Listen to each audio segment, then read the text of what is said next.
Yo, what's going on, everybody? Welcome to Tusk Talk with Ty live. Alongside us, we've got first off, the title. We're talking about the transfer portal, and we're talking about some other stuff. Travis Williams got a lot of defensive players in the portal. We got starters, you name it, it's happening. And we got Courtney Mims alongside us. Courtney, can you hear? Yeah, I don't know if my camera's working or not, so hold on. Okay. Oh, hold on. I don't know if my camera's working or not. I don't know if y'all can hear me here. I can hear you. Yeah, my camera's being a little laggy, so I might have to jump out and jump back in. Sorry for the technical difficulties on the start of the show. No, you're fine. I will say what I can see. I'm digging that background, the pixel nation. That's pretty cool. Thank you. I'm going to hop out and hop back in real quick, Okay. Ty. So I might leave you flying soloed for this intro here. That's fine. I've done it a time or two. All right. While we wait to get her situated, make sure you guys like, share, subscribe. Check out all the links provided for you down below in the description box. This will be a call-in show. It's going to be a call-in show. So, shout out to Patreon supporter. We have the new name list. We have it. I don't think I have it uploaded here, though. So, I was going to go solo tonight, and then people tagged myself and Courtney and said, actually, we would love it if you guys would go at this, do a live together. So, I hadn't planned on doing a StreamYard, but here we are. But rest assured, I will have that new Patreon scroll up. For all the updated names for the month of November. We finished strong, Patreon supporters, in the month of November. By the way, you're going to want to join Patreon if you haven't already. It's crazy. We're going to have to make a whole other channel for Patreon because it's so active in the Patreon chat. All sorts of good information there. By the way, shout out to Direct Service Overhead, the Garage Door Company. They offer same-day services, quality parts, affordable outcomes, better than best results, free estimates. So give them a call at 501-244-3667. Again, that's Direct Service Overhead, the Garage Door Company. All right, we're going to try this again. Courtney Mims. There she is. I see some people in the chat that were like, hey, this is cool to have you from the studio. And it is super cool, but I couldn't get my computer to work. So Your guys are getting me from my phone right now, from the phone of the studio. If you guys would like a little studio tour here, cool. Some that nice so cool. Yeah, thanks. Is Thank Mike you. Irwin? Where's Mike at? Mike's gonna. Is he gonna? Mike is not here right now. Mike left. So. Oh, okay. Mike is not here. All right. Sadly. Are you having to hold otherwise, the phone? I would have him come join. If anybody else. What? I'm sorry. Are you having to hold the phone? Like. Yeah, here's the thing. I'm going to try and set it up really quickly. You guys don't hate on me. I promise I'm not technologically crazy. I promise. I just didn't want your arm to you're going to get tired holding that phone. Die. There you go. Oh my. Oh no. Okay. It's that one spot. Oh, did it work? Did it not work? Oh, there we go. Maybe. Better? That's better. I mean, I can hear you fine. I'm trying, y'all. Sorry about that. I'm trying. I'm doing my best here, okay? I'm doing my best. As long as you can hear me. I know there might be a little bit of a delay. There is a tad delay. Delay. So I'll try to space out the conversation as much as I can. Just try to give you time to respond. First off, let's just start with, I know this is football mostly, but I want to let people know tomorrow night, we of course are going to do the Tusk Talk with Ty. I'm going to do the post game for Arkansas and Michigan. That's a big one. I'm excited for it. Courtney, do you want to tell us who you have in that game really quick? Y'all are going to hate me, but I have Michigan winning that game. Nothing right now from Arkansas has shown me that they can come out in this game and start fast. Michigan has been a team that's been really playing well right now. And Dusty May has them right over there. I mean, they really look good. The rankings, they got in the rankings. So I was screaming last week, hey, they need to be in the rankings. They need to be in the rankings. Or it was 2 weeks ago now, but they are. They're a good team. They're like Illinois. They're like Baylor. So if Arkansas can start fast in this one, I think they can win it.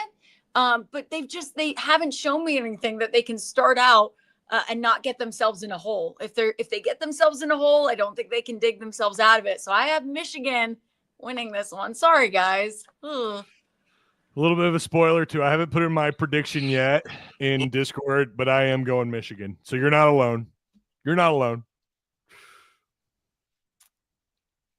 I like how people said I'm wrong in the chat. That's fine. I want to be wrong. Look, I want to be wrong. I totally do. So please, I have Arkansas prove me wrong, but I would love to be talking about a win on Wednesday. But I just show me the evidence that they can do that. Show me the evidence. Yeah, they're still kind of a work in progress, and they're two good opponents so far. They're 0-2 against. So it's just kind of I don't know. Got to show it. Got to show us something.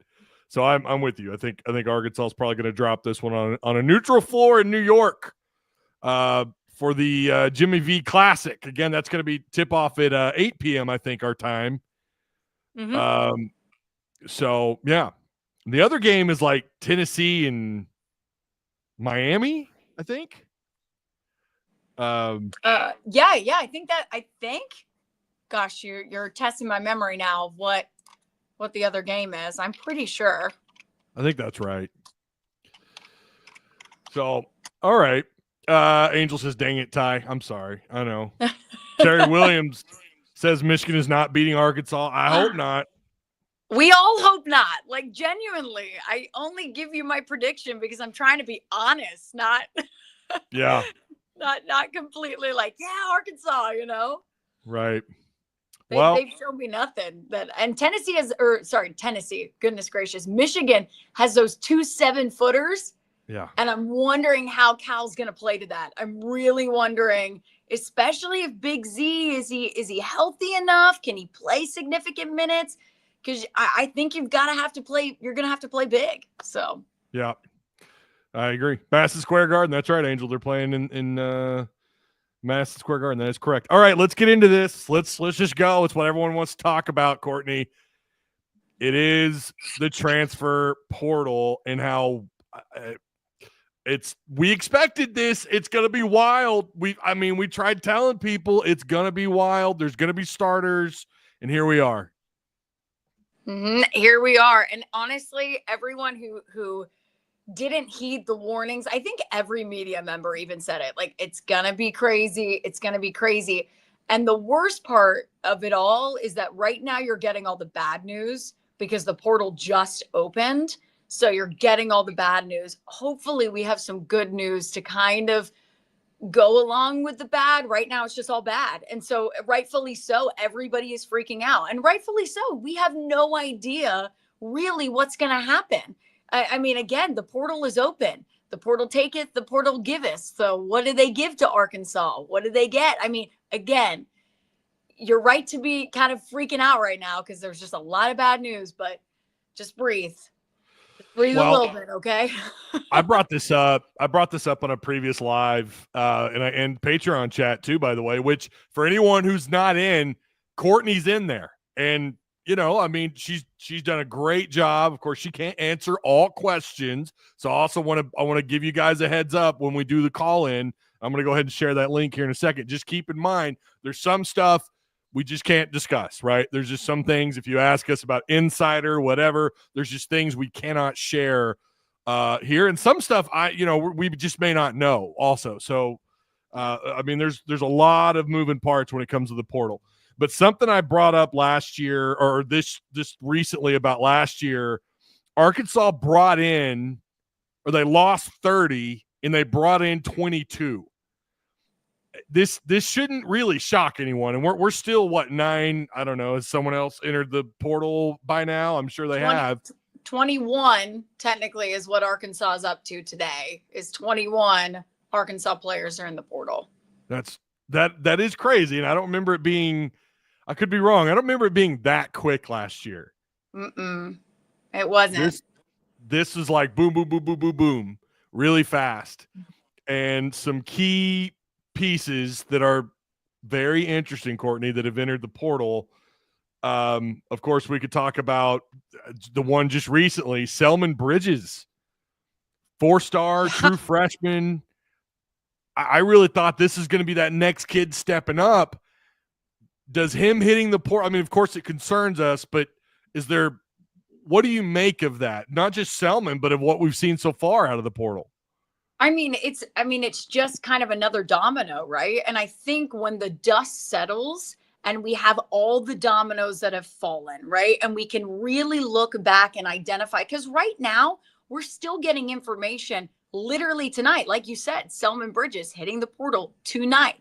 And so I think when the dust settles, and I said this to Mike Irwin today, when the dust settles, we're going to accurately be able to look back and go, wow, this is who left. And this is the impact that it has right now with all these dominoes that are falling, right? And with no new dominoes to add in, because there hasn't, right? The portal just opened. So once that happened, once the portal, once they start targeting people, and once that all happens and we start to have some announcements, sorry, Ty, I'm like seeing the video change. So I lost my Sorry. I hit a button and all the, that's my fault. I was like trying to keep my thought, and I was like, all these changing things. Sorry. Okay. No, you're good. But basically, I think you'll be able to tell, like, okay, how big of an impact is this and these players leaving? Right now, I'll tell you honestly, it doesn't look good. It doesn't. I'm giving you that honest opinion. It doesn't. And like you mentioned, Ty, 21 players already. That's a lot. It's going quick for Arkansas. And so I said to somebody in the Patreon, how many do I think? I mean, well, look, if you look at transfer portal stats, right? Let's just look at the stats of how many players enter back in. And this was what I talked about and asked Mike today. I did the research. And so I saw about 2,300 players entered the transfer portal in 2022, 2023. That number jumped significantly in 2023, 2024, right? So that number jumped up to 2,700, around 2,700. So that's a huge jump, right? Yeah. Now, On3 reported today that 25% of players in college football will hit the transfer portal, right? That they hit the transfer portal last year in that cycle. That's 1 in 4. They expect that number to jump this year. So again, we're talking about a situation that's kind of like, whoa, if they have 3,000 players in the transfer portal, right? Which could be what we're talking about by the end of the cycle. There's not going to be enough landing spots for these places, for these players. It's insane. There's a reason why former players are coming out on social media today and saying these players hitting the transfer portal just don't realize that they played their last college football game of their career. And I went, that's so true, because we're just seeing more and more and more. Last year, the average was 18 and a half, right? 18 to 19 players from each Power 4 team will enter the portal, right? Entered the portal last year. On average, like you said, more for Arkansas, less for other teams, just depending on how the seasons went. If that number goes up this year, and on average it's 23, 24, 25 players from each Power 4 conference, I mean, you're talking about a situation that, again, we're in kind of uncharted territory. We know that the transfer portal is here. It's just like, what's going to happen? And I worry about that. That's all. I just see how many players entered from Arkansas. And look, I'll say this too. In my research today, and that was at 3:00 this afternoon, And I still think it holds true that Arkansas had the most of any SEC team in the portal right now. I'll just say that. That was true now. There were other teams like Mississippi State and Kentucky that weren't far behind. But let's just let that sink in for a second, that's not great. That's not great for optics. That's not great for anything. And so none of this is sustainable. None of this is sustainable. I don't know. And not just, obviously, it's not just affecting Arkansas. It's like you just mentioned the other SEC schools. But now, like, you had 30 last year. Is there a possibility they exceed that? Is there a possibility here that we might go above 30 just in the portal? That's not talking about the guys that graduated.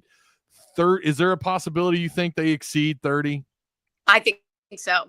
I think it's not done yet, right? I mean, you already look at how many players have entered the portal on day one. On day one, you've got to assume that there's other guys down the pipe that are coming. You've just got to assume that. And so I think it could reach 30 and possibly over 30. Now, that wouldn't be the craziest thing ever, guys, because again, we're talking about averages. And on average, people are on threes predicting that you're going to see a jump in, on average, how many players from a Power 4 conference are going to enter, or Power 4 conference teams are going to enter the portal this year. If that number jumps, that means everybody's going to jump. So whatever Arkansas did last year, you got to expect, hey, it's going to be very similar this year or even higher. So bring on contracts. Just do it. Let's just get this over with. Like, I don't know what we're waiting on. Get an NFLPA style union for these players. Let's end this, because I don't know, Courtney, and you talk to more people than I do. So many, especially the old timers, this is not the football they grew up with, and it's not going to be anyways. I don't know how else to plug the hole. I don't know how else to it's the ship feels like it's not necessarily sinking, because college football's fine. TV ratings are fine. You would know a lot more about that than we would. But it feels like you're going to start to lose people. And then you had the playoffs with leaving out Alabama. There's so many things that people have reasons to be upset with the game of college athletics in general, but especially college football. I don't know how else to solve this other than these short-term contracts. I don't know how else to solve it. It starts with model.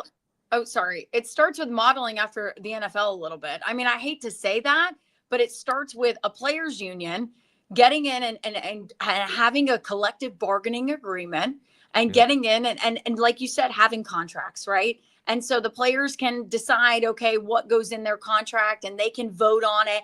And then that's what the contract is. And that's how you're going to help this issue. Revenue sharing will help.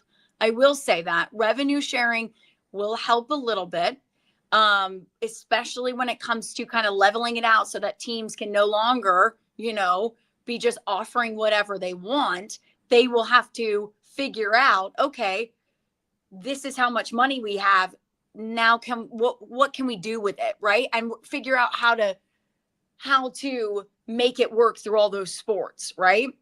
And so that will help a lot with just the free buying of players right now, just the craziness that we have with NIL and the transfer portal. And there is also some people that say, with revenue sharing hitting in April, which projected to hit in April, that the transfer portal won't be as crazy as it is, right? That less people will enter the transfer portal because of revenue sharing and what these teams are able to offer, and that the fact that the playing field is a little bit more level.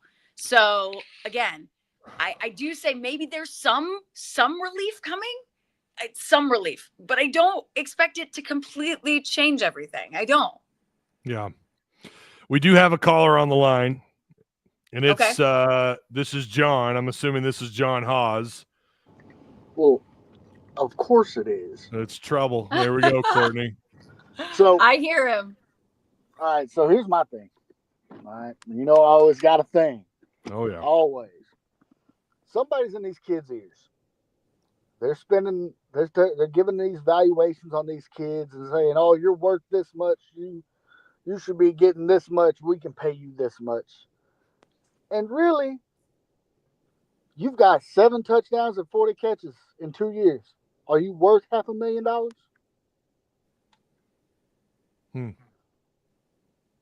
Then you got these guys telling them, go to the portal. Well, you go to the portal, and now you're saying, well, I'm worth $500,000 a year. And if you're not going to pay me $500,000 a year, I'm not coming to play for you. And then at the end of the day, your ass stuck in the transfer portal, not on no team, not playing no ball, not making that money you thought you were supposed to get.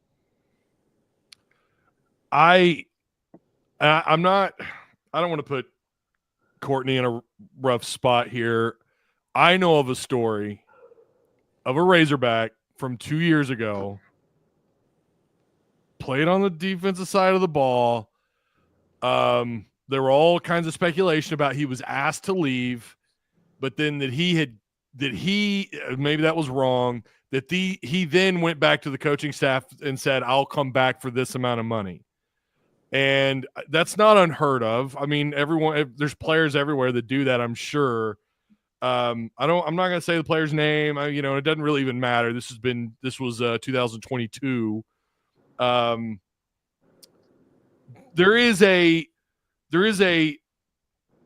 thing to wonder about, which is, if these other schools are really offering them this kind of money, how truthful are the players? Like, how do you really know what the market demands when the market's not public? None of this is public. We don't know what other schools are offering. We don't know what they get when they go. And you have players that say, well, so-and-so is offering me this. Nothing's transparent. So then you put the coaching staff in a rough place where it's like, how do you handle this in the portal? How do you handle this as far as giving out X amount of dollars? It's troubling. And that's what's just so, I don't know. I'll be honest with you. Sam is an old school guy. And this kind of makes you sometimes wonder if maybe he gets a little bit overwhelmed on this, or his staff around him. We know it's not just Sam. It's his assistants. It's the position coaches. Are they geared for this era of college football? And I guess that's maybe, I don't know, Bobby Petrino. You could say the same thing about Bobby. Bobby hasn't had to deal with this level of NIL. We know at A&M he didn't deal with any of it. We know here he has said he's not dealing with any of it. But we know he's in on the process when he's talking to these players. Like, we know he's a part of the process when you're recruiting. So I don't know, Courtney, this is, they opened up Pandora's box, and there's just so many things. We're Arkansas. We do stuff by the book. We're not talking NIL when we're recruiting. Right. Yeah. We're we're behind the 8 ball. This is a good question. The blue light special comment snowball into the blue light special comment snowball into this.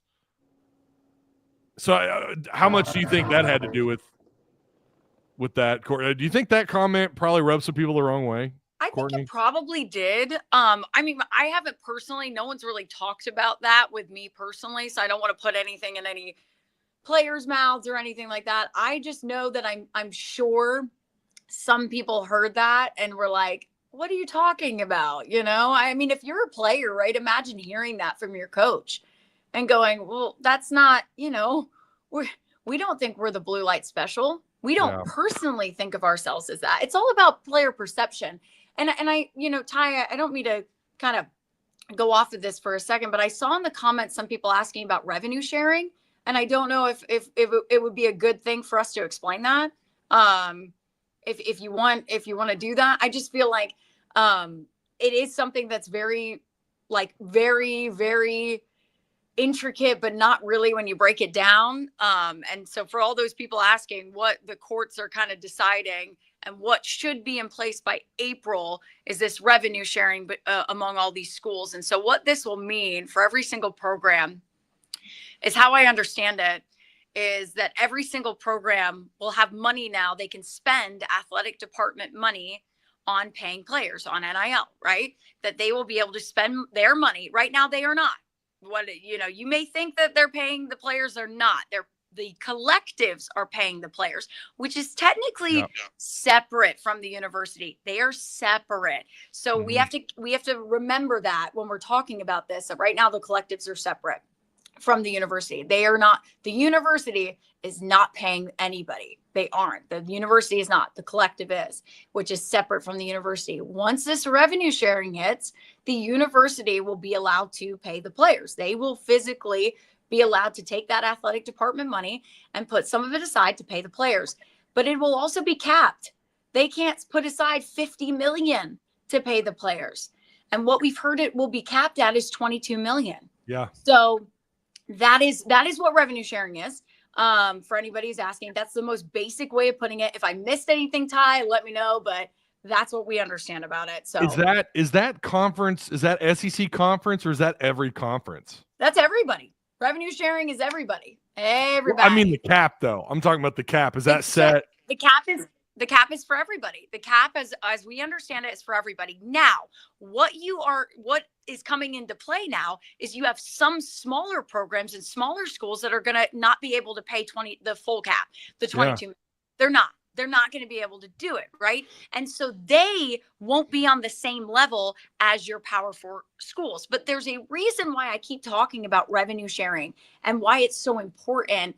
And why Arkansas is trying to set themselves up for the best position of revenue sharing, because if you are not paying the absolute max, if you do not have the absolute max at your disposal, I hate to say this, but you are behind the curve.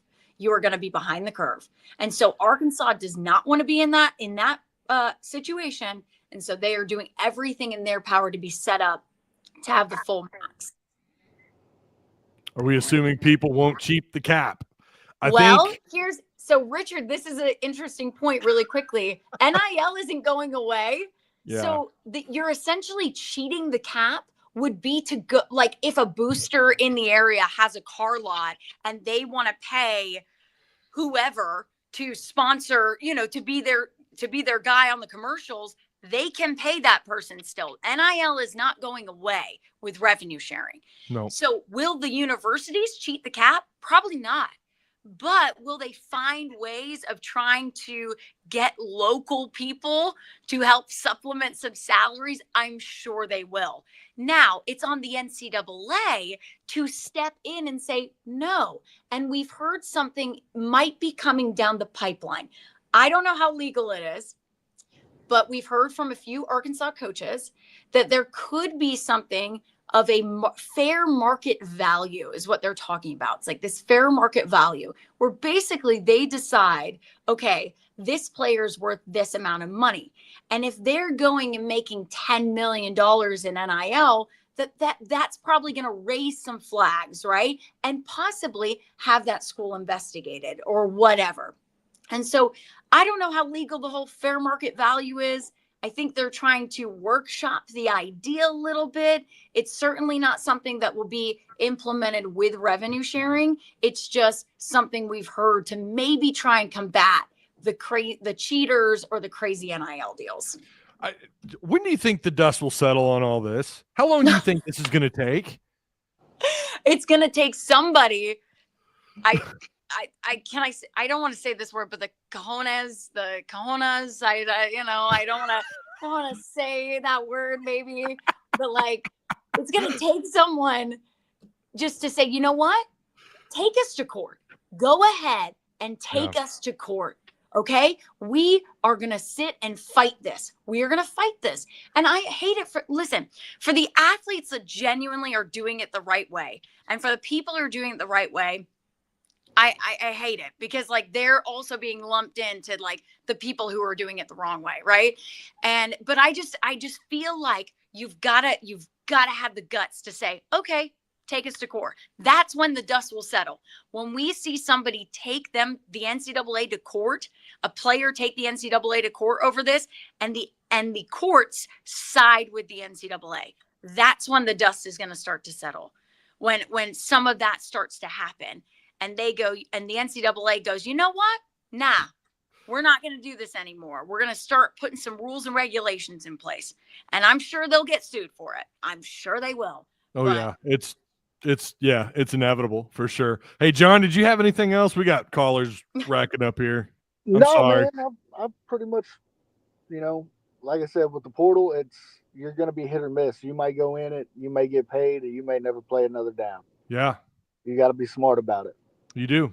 You got to be smart, and you got to be careful who's in your inner circle if you're a player, because you're going to have family members, cousins, family members, friends. I've heard this story. I've had players' families reach out to me on this. You have to be careful, who you're listening to. Well, you got to look at where a lot of these kids come from. You got to look at their home life before they ever played ball. Oh, yeah, sure. That's really going to hit it, Yeah.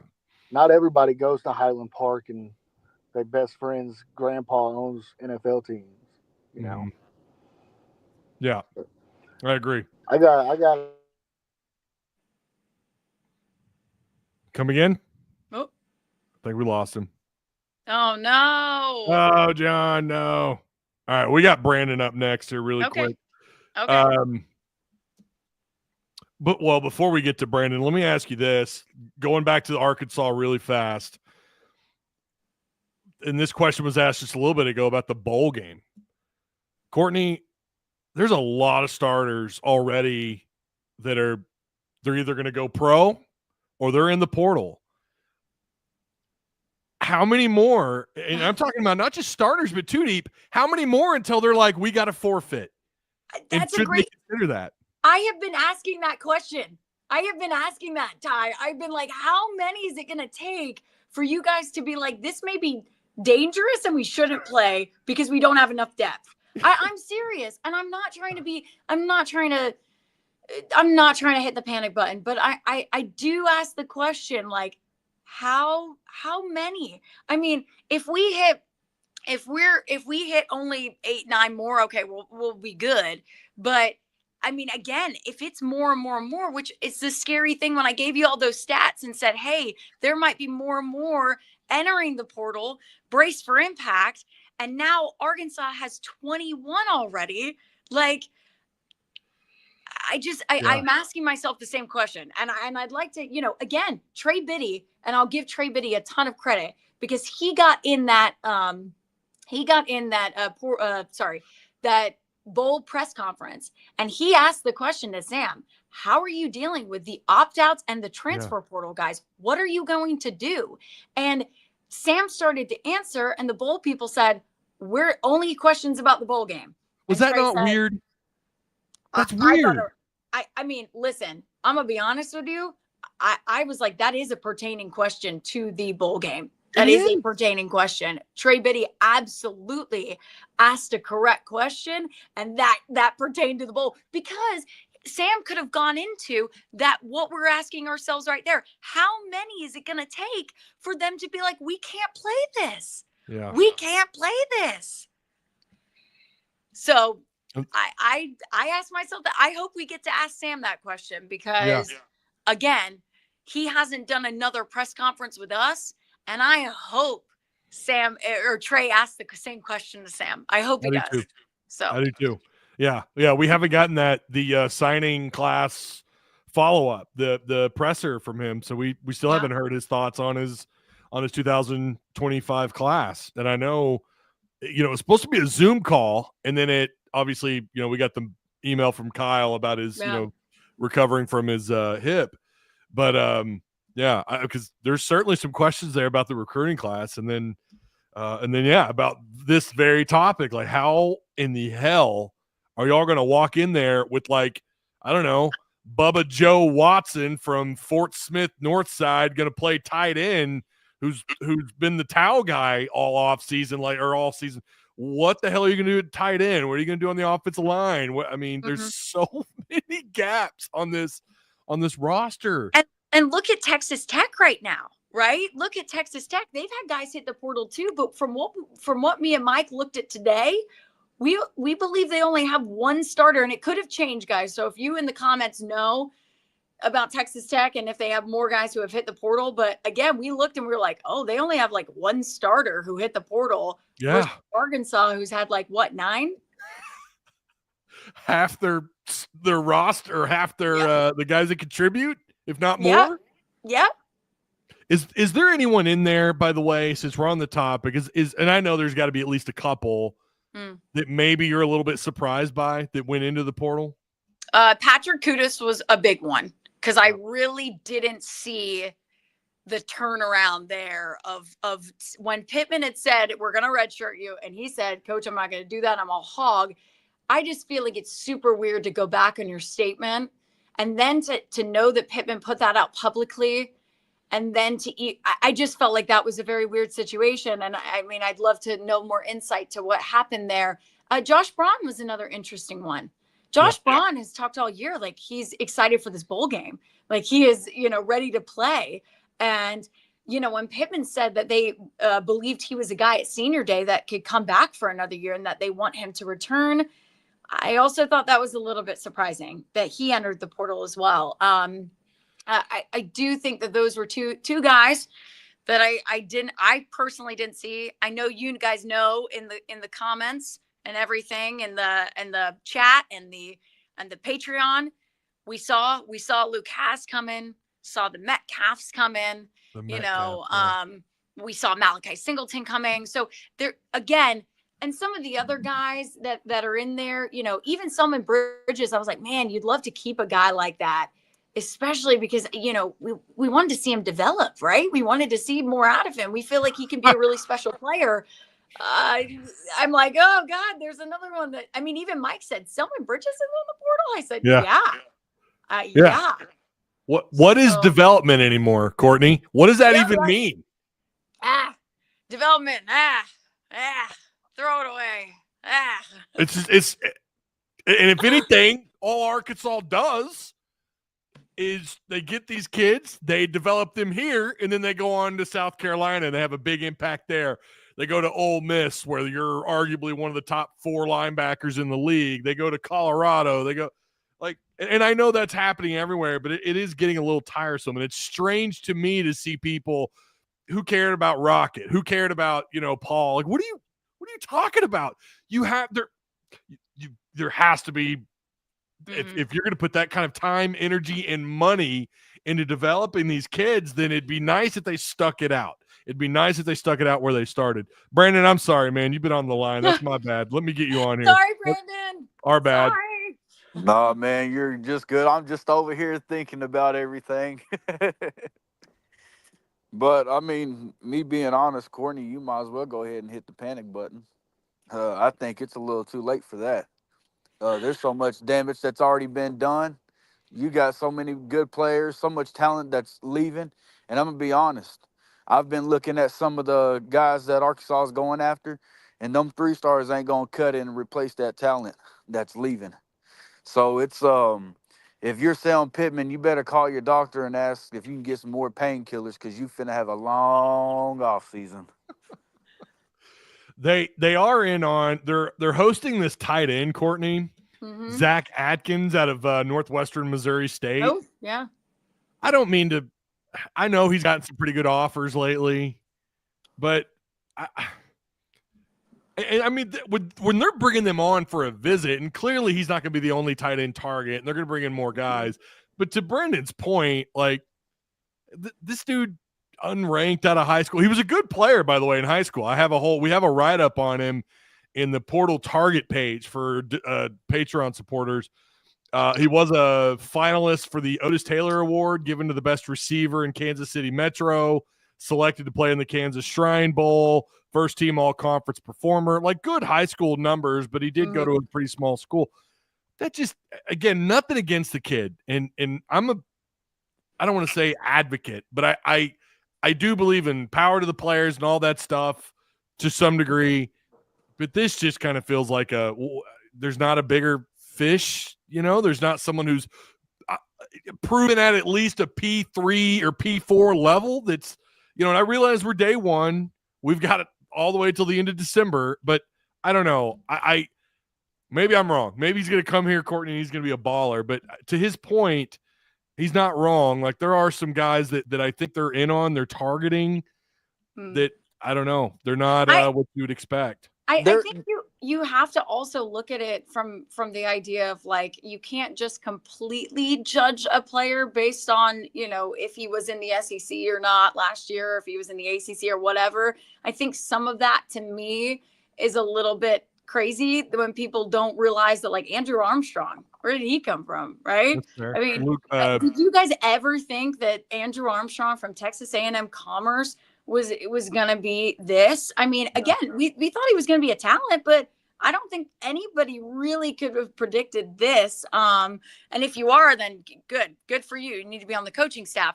But I just don't think you should hate on Isaac TeSlaa. Came from a very small school as well. And so I don't think you can initially just completely go, oh my gosh, it's not the caliber of player they want. I also think it's the first day. So we're going to see some names come out as we move forward. If we don't, yeah, Brandon, I'm gonna hit the panic button. I am, because I want to see them go after some really, really good talent in the portal. That's gonna prove to me a little bit that, okay, Arkansas, they can ball with some money here. People do want to play for Sam Pittman. They've got some more money to deal with, and people want to come to Arkansas. That's to me, that's gonna say, okay, that all right, let's see what they can do. Right now, I'm holding my breath because 21 players in the portal. That's a lot. It's a lot.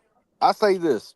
There's one player that stands out to me so far, and he's a defensive lineman at Wisconsin. His name's James Thomas Jr. And he's apparently supposed to be an NFL prospect.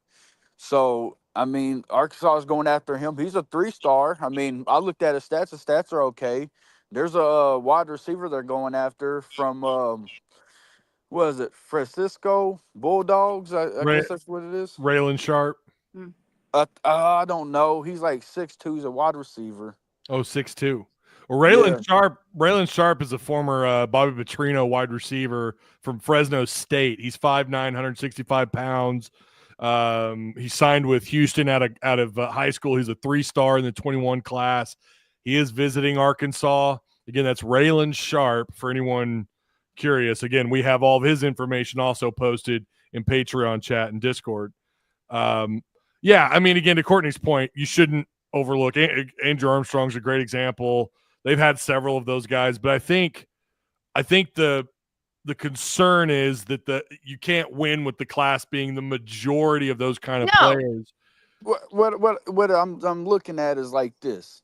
We're in the SEC. This is big boy. Yeah, you know, it's big boy football. Yes, we had Armstrong, but I mean, we can't just look at Armstrong because he's just one player that's came and done that. We can't just look at all these other players. Well, I mean, we don't know what they're going to do in the SEC. But me, when I look at it and I go look at their stats and I see how they done in a weaker conference, yeah, you know, that kind of gives me a little bit concerned because it's like if you're playing like that, how are you going to be able to compete and play against these 4- and 5-star prospects that IQ is out of this world? And I mean, it's going to be a struggle, truthfully. And the thing is I get what Courtney's saying, but here's the thing. Arkansas is not going to, and they're not going to be able to fill all these spots that they're losing unless they can throw some NIL money and try to save some of these players from leaving. But if they don't do that and we lose these people, we're not going to be able to fill these spots with the good talent that we had. Yes, they're going to be a talent, but not talent as the ones that we had. And I think that's just going to be. I'm just looking at Arkansas right now so far. Next season's going to be just like how Mississippi State's was. Ours is going to be next season. Yeah. You think it's going to be that bad, Brandon? I only see us winning probably 2 or 3 games so far. We lost so much talent, dude. You're in the SEC. You can't compete with just 3 stars. Yes, you got a couple 4 stars. You got 1 5-star, which is a kicker. Great.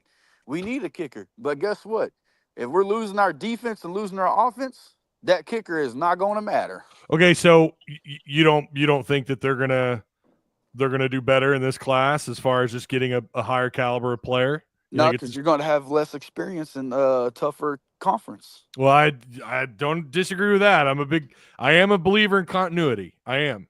Especially with Petrino. I just look at it. You got Texas. We got Texas on the road, LSU on the road. You got Tennessee on the road, and you just look at all these schools next season that are on the road that are going to be tough. And if we can't get the talent to compete with them, it's not going to be a pretty season next season. And guess what? If Sam Pittman can't keep some of these players now that are leaving, hitting that portal, if he don't start dishing some of that more money out to them, guess what? You can see Pittman being fired in the middle of the season next season, gone. I appreciate you calling in, Brandon. I got more people lining up. I do. Y'all have I a good appreciate night, it, bro. Thanks a lot, man. Thanks, Brandon. Thank you. Y'all. I wanted to bring this up. John Oliver says none of the players leaving were a huge contributor. Sometimes it's about, again, continuity, and it's about guys with potential. And I do think there are several. You're not wrong. Not all these guys were heavy contributors. You could argue Patrick Kudus wasn't because of injuries. But no doubt, Kudus, I think, was one, Courtney, that they definitely wanted to hang on to. Yeah. He is, I think somebody else mentioned this in the chat, but he is one of the top O-line portal targets. I mean, there's a reason for that, guys. There is a reason that teams are going, please get him, please get him, please get him. So again, I see what you're saying, and it's a valid point.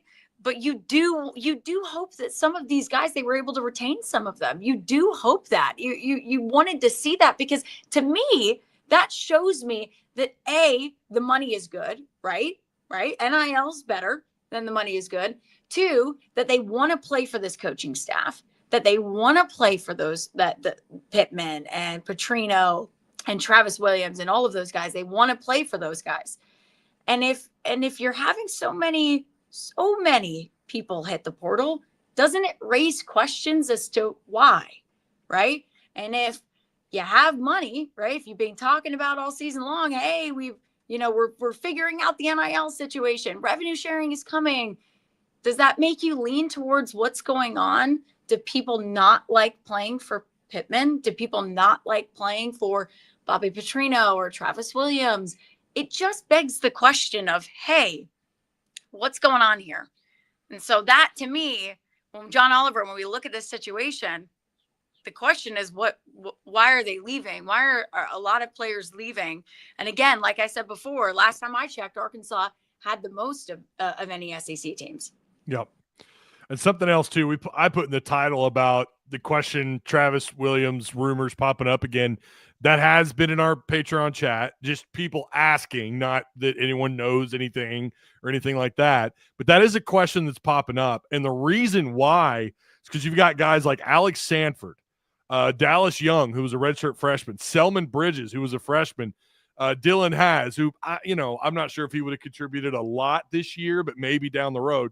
The Metcalfs.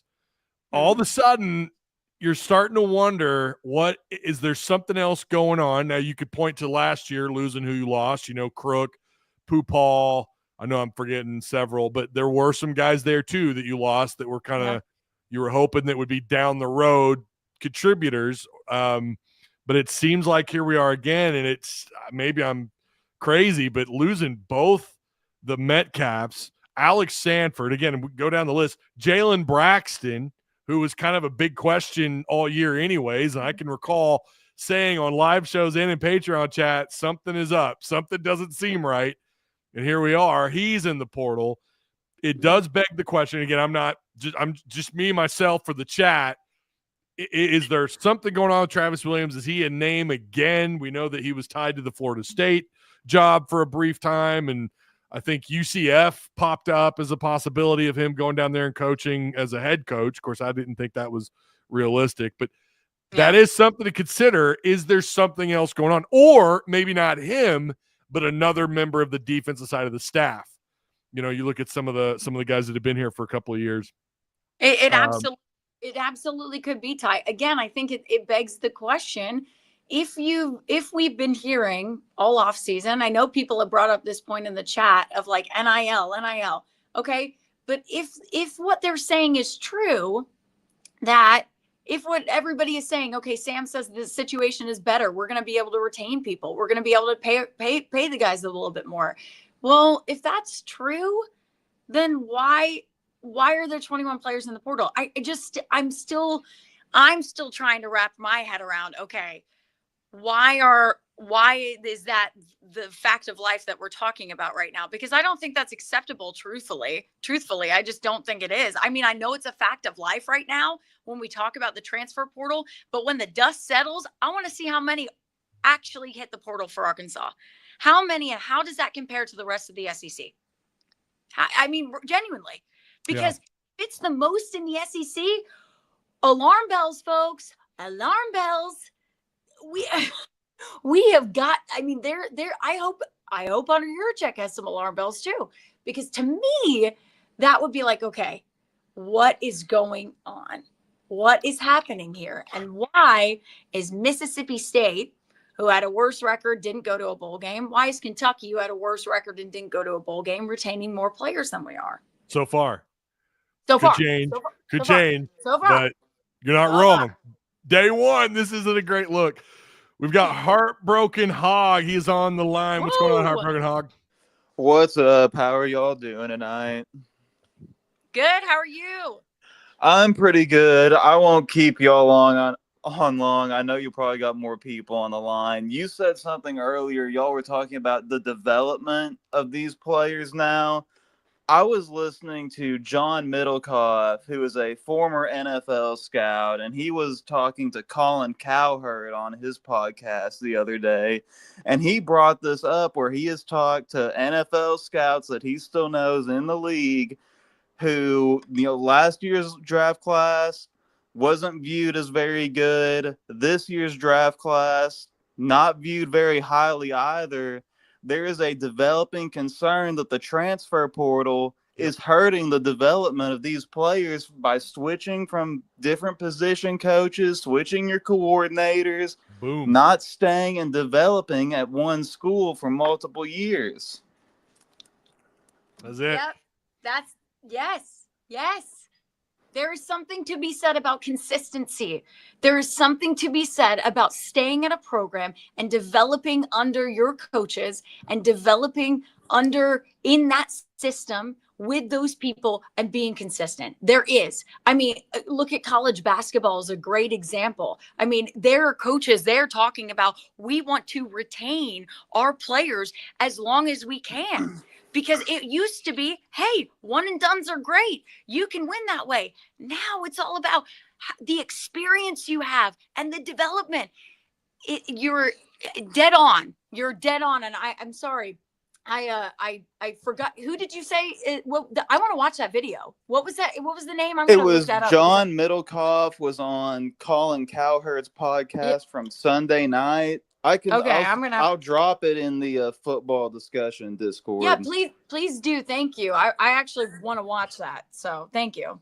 Yeah, I'd definitely like to check that out. I love it when they bring those outside analysts on, or people who have that kind of knowledge to the. I love it when they bring that onto the table. It's what I like about. And he also made the point that the players making these changes are valuing money over going to a place where they will be developed best or a situation that fits them. It's all about the paycheck now.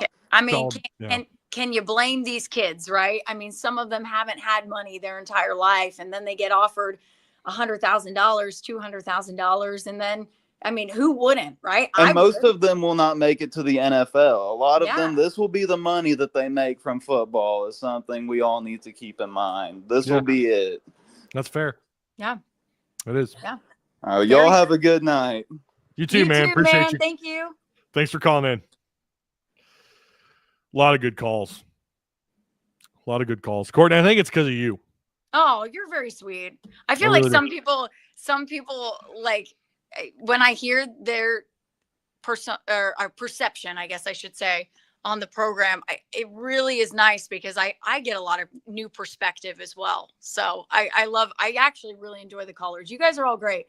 Do we have more on the line? Do we have some more? We don't, but I haven't shared the link in a minute. If you guys want to call in, fire away a question. I do have a super chat from Lance Walker's our first super chat. Oh, there it is. Our first super chat. Maybe we should all have a shot of bourbon. Let it work itself out, to quote John L. Smith. Smile. I need that I need that video. I need to be able to play that instantly. Can we play that right now? Somebody just play it right now, you know? Like, Pooh Bear, my appreciate you, gosh. man. Thanks for stopping by tonight. Lance Walker, thank you again for that awesome super chat. That was great. Great. That was What a great super chat. Thanks, Lance Walker. What a great super chat. Yeah, I mean, I haven't looked at Bama's latest numbers, but you know, I mean, it's a fact of life, right? The portal is the fact of life. It's here right now. I also really think there needs to be some sort of restriction on the portal again. Like, I mean, I want to go back to, guys sitting out and not being like, I'm sorry. Can we have like, can the transfer portal open up after bowl games? And 2, can we have some sort of, if you hit the portal, it's not, you're immediately eligible. Yeah. I just think it needs to happen. Sorry. It's bizarre. I think had you told the average college football fan this 15 years ago, 20 years ago, they wouldn't be surprised about the money side of it, but the portal side of it would probably just be like, oh my God, that's got to be bonkers. And it is. And the fact that you have 2, you got one now before your freaking bowl games start that opens up, and it's open for weeks, Courtney. It's open for weeks. And then you do it again after spring camp. It's madness. I agree with you. I'm going to shake my phone over here like, ah! Old man shouting at the sky. Oh my gosh. I agree. I just, it's so baffling. And I know so many people are talking in the chat of like, why can't people do something, the NCAA or anything? And it's like, the NCAA is so scared right now, so terrified of getting sued and losing. Yep. The Congress is siding with the players. And that's why revenue sharing, people are going, whoa, maybe, just maybe, this gives the NCAA and these schools, it just gives them a little bit more power, maybe just a little bit, so that, okay, we can start to get somewhere. Because I think you guys are right in the chat. If players are being paid, they should be able to sign contracts and have legally binding contracts. Yes. I do agree with that. Now, the players should have a union, right? And they should be able to go, hey, here's what our CBA will look like. And here's how everything will be structured. But they need to have something.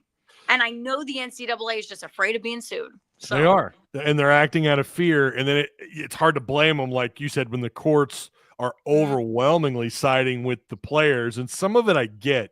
Like capping NIL, guys, I don't know how that happens. I just don't. I don't know how you cap what someone makes. It'd be like when I worked at Taco Bell, all right? Let's say and I did in high school. I played football at Fayetteville, and then guess what? I went to work after lifting and practice. I had to go to work at 5 p.m. and work till 9. And let's say Taco Bell was like, you know what? We love you. You're the face of this location. We're going to pay you X amount of dollars, right, per hour or whatever. Yeah. That'd be like the federal government stepping in and saying, no, actually, you can't do that. And you just can't. I just don't think you can. I don't know legally how you do that. Now, as far as the schools, we know, like you said, there's the rumor of the $22 million cap, which is, we'll see how that comes in. I wanted to point this out. Yeah. This is a really good comment. I want your take on this. Okay. Feel free to say pass if you're just like, here, this is Hogzilla. Okay. What about the Metcalf brothers accepting NIL money from a business in Fayetteville on Friday and entering the portal today? Blank is wild. Shit is wild. I could say that. I'm not on. You're allowed to. I think I might be fired, so. Oh, my bad. I probably better be careful. No, you're good. You're good. And no, you could say it. I just have to. That's why I can't even say. Somebody else said a different word for what I was trying to use earlier. So. Yeah. Yeah. So, what are your thoughts on this? And we know too, by the way, there was a follow-up to this. Yes, that's what I was going to mention. So, yeah. but you can go ahead and mention it. I just know that, like, I think Wright saw that and was like, what is going on? Wait a second. They just collected a check from us. And I'll be honest with you, if you're in that Discord, when people ask me about the Metcalfs and their dad tweeting and their mom tweeting at me, I gave explanations for both of those tweets. And I also said, I think it's a really fluid situation, guys. I'm leaning on them. I'm leaning towards them leaving, which I told everyone. And I said, look, but it's a very fluid situation. And I also think that like they had a conversation with the Metcalf's dad. And I mean, you have the tweet, right? Can you read the tweet? Because it's so small on my screen. So Oh, I'm sorry. Yeah, I was just trying to show up for the chat. yeah. The response or their tweet shortly after all that was good luck to the Metcalf boys. Frustrated by the departure, but such is the business we live in, which they're correct. Just had a great conversation with Coach, of course, the dad, Coach Metcalf, and got great closure on the situation. This spawned from a reply they had. I hope they didn't delete it. Well,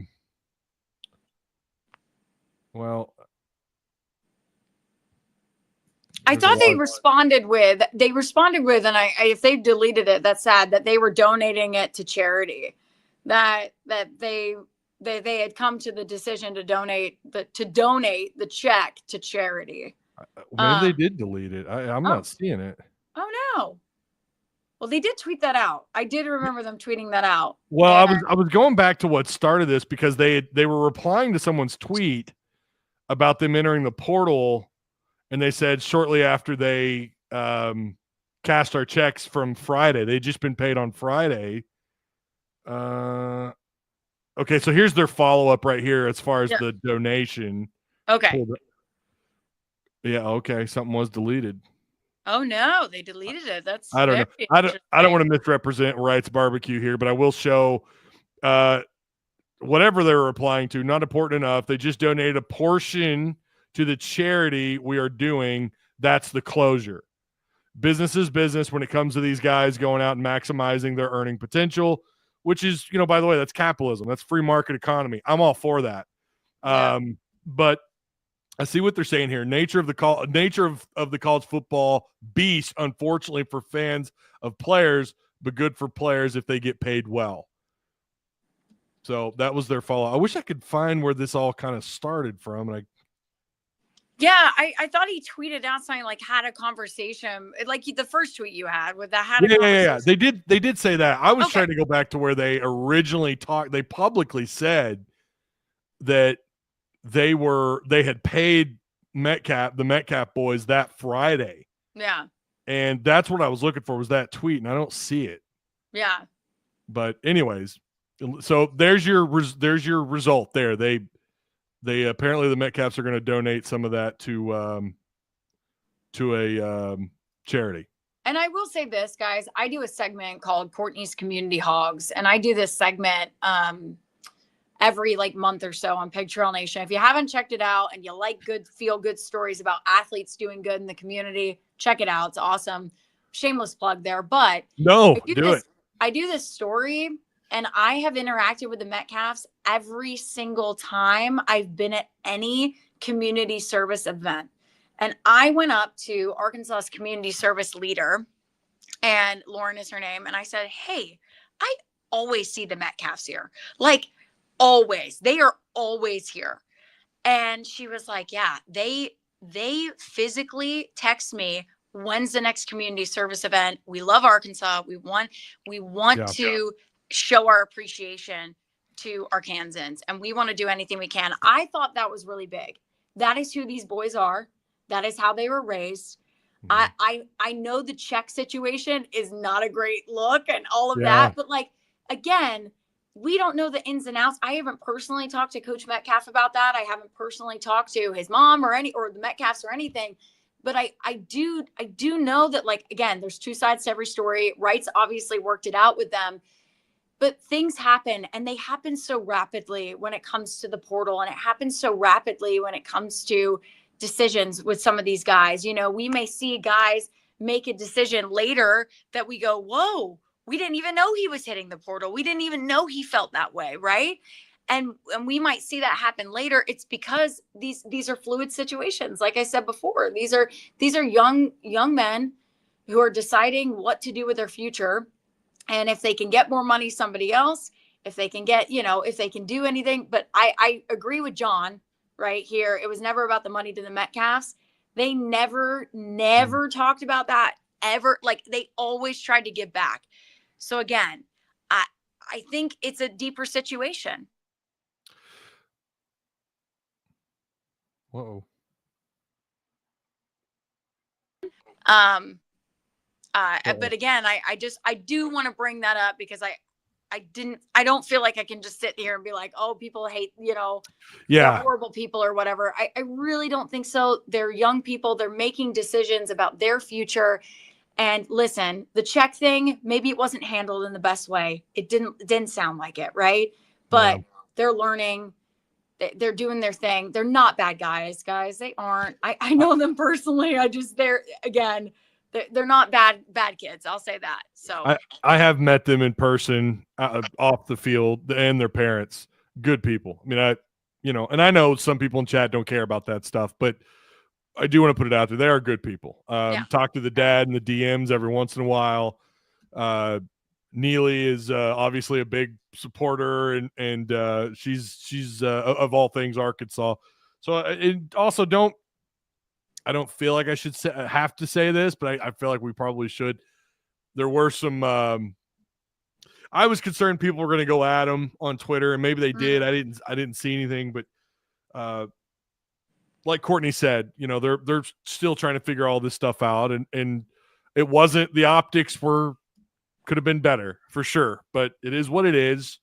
We wish them luck. Maybe they'll come back, because I think not only are they good guys off the field, but I think they could have been great contributors at Arkansas. So, highly disagree that money isn't the main reason for transfer, says Matt. It's not. It's not always. Not always. Playing time. Angel says everybody has to make money. And I mean, man, I can't say that. I don't know. Even though I was born and raised in Fayetteville, and I'm obviously diehard Hog fan. I mean, I'll admit it. I'm not supposed to, but I will. It would be hard. It'd be hard to resist the temptation to see what my value is in checking out the portal. It would be hard to resist that at 19, 20 years old. Especially if I'm even worried about the idea of like, okay, do I have a future in the NFL?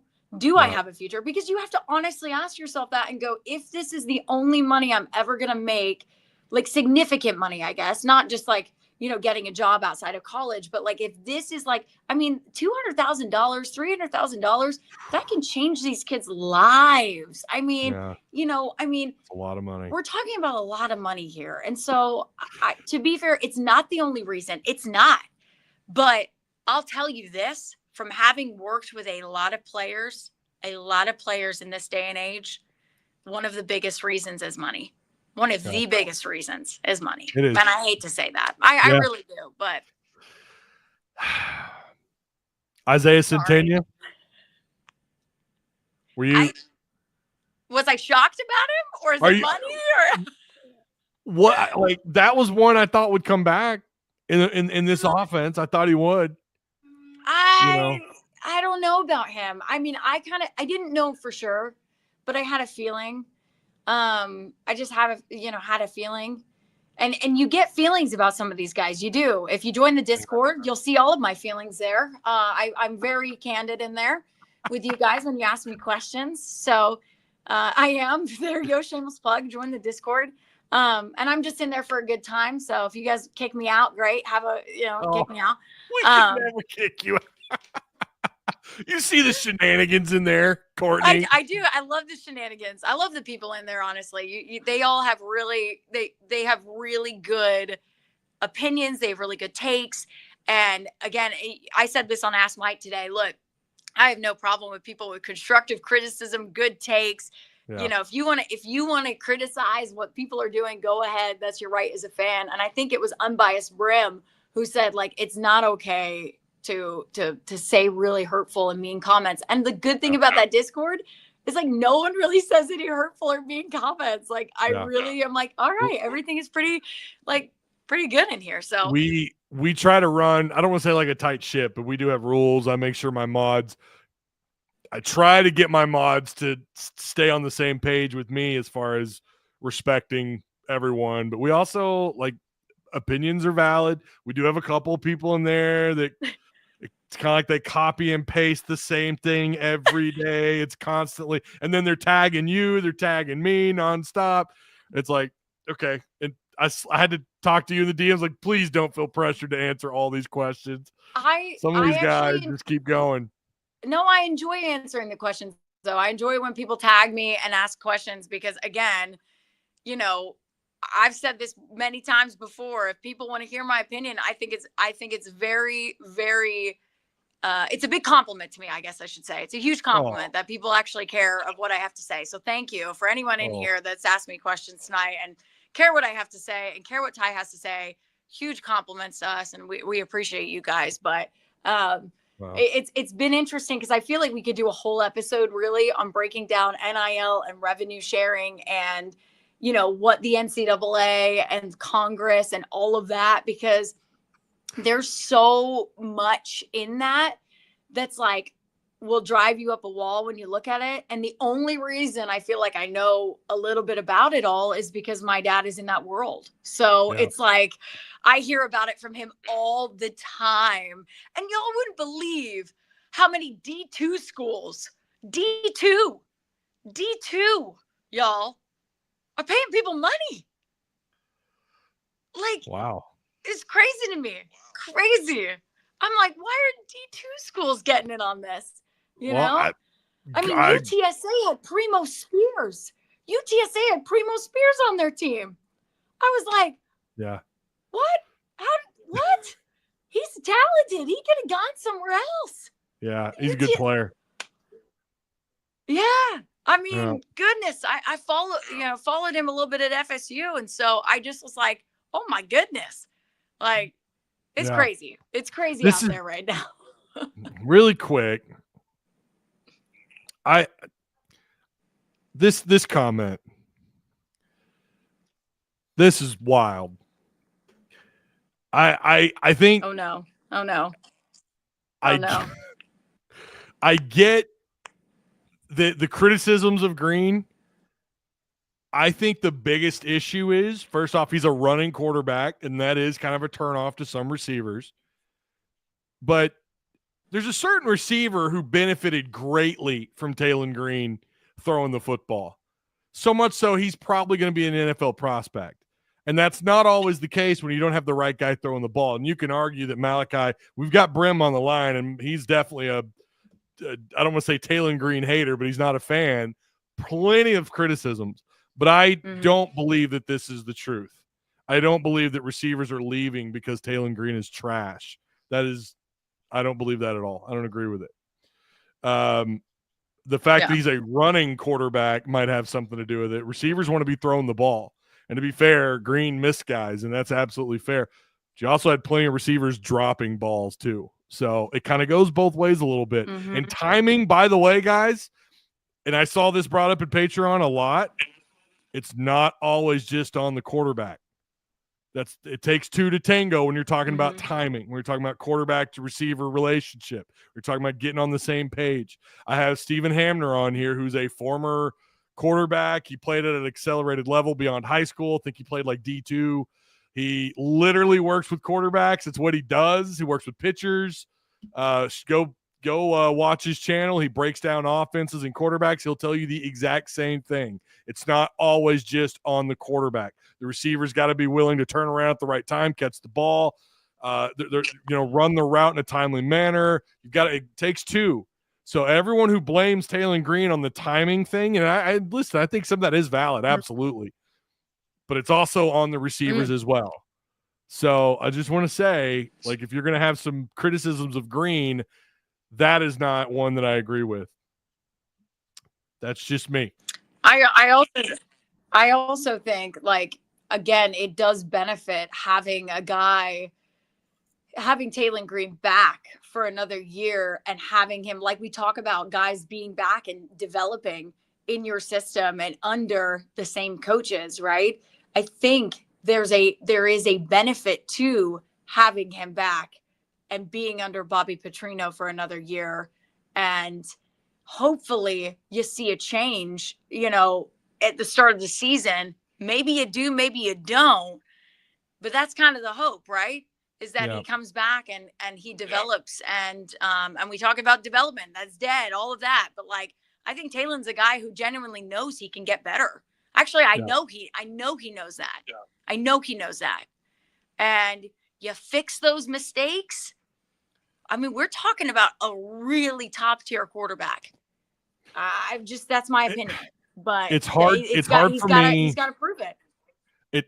And he's got a lot of room for improvement, and the criticisms are valid.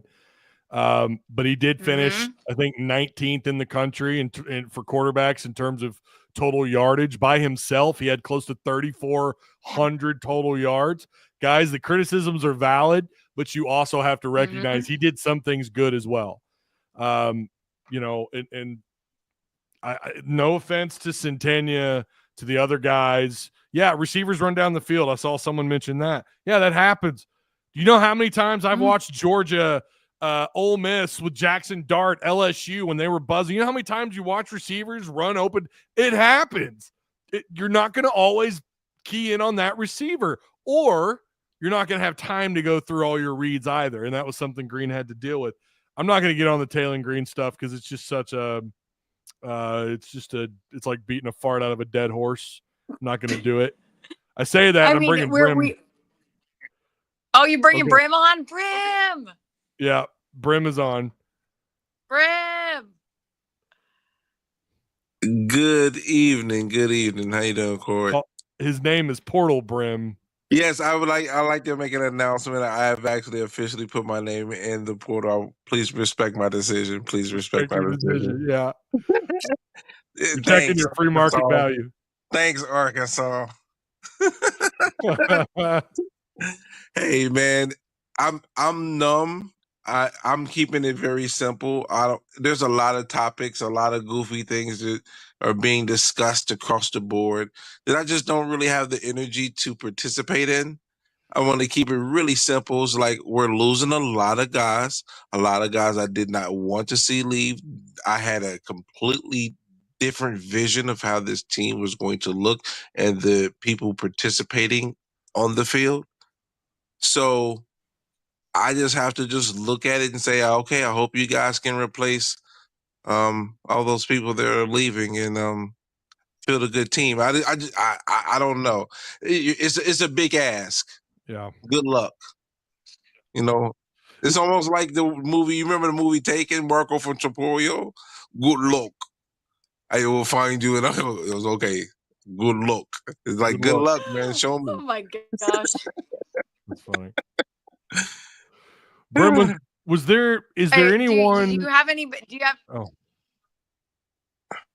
Oh, sorry. I was just gonna say, Brim, do you have any offers of where you're going? You know, do you have any big NIL deals up the pipeline there?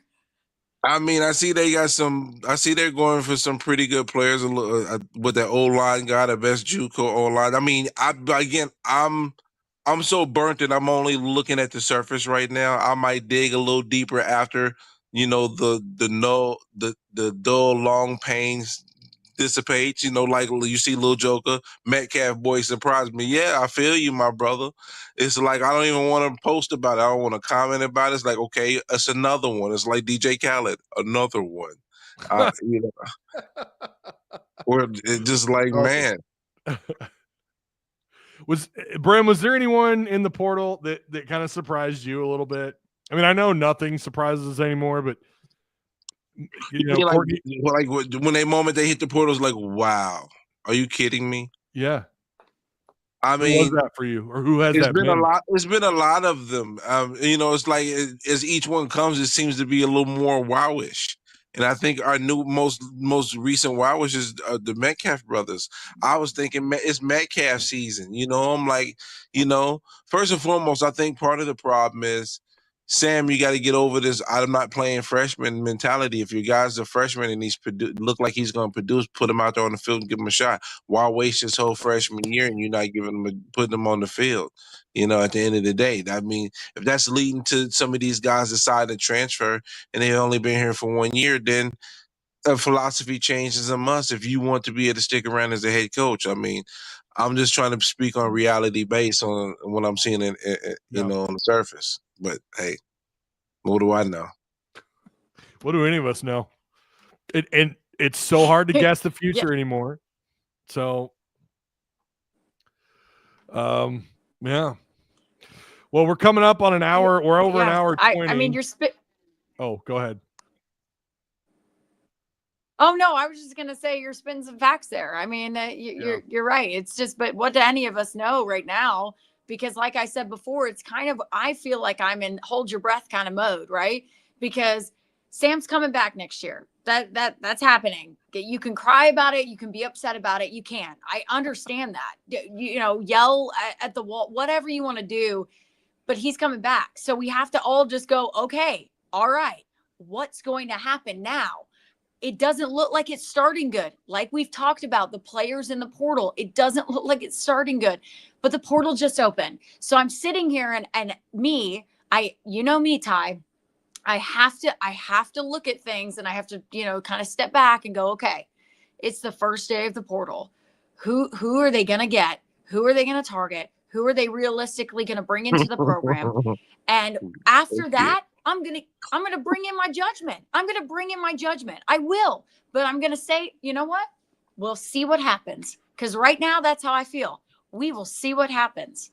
We will see. They still got a bowl game to play too. Yeah, maybe. But what you're saying is, Courtney, who you going to get out of the transfer portal? Who you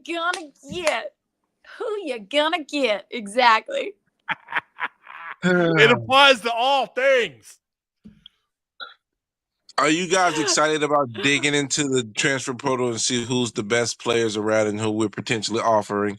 Because I don't feel like doing it. I just feel like who y'all gonna get is who we gonna get, and how we gonna play is how we gonna play, and the results are gonna be the results, and we're gonna get what we deserve. I do enjoy it because I like watching their highlights. I like digging into the analytics.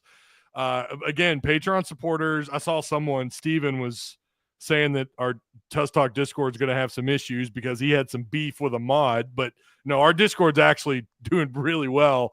And what I like is we have a whole page dedicated to every possible target. And if guys have actual offers, I've got that listed. If they're visiting, I've got that listed. I love it. And not just for that, even if I didn't have Discord or Patreon, I'd still be doing it.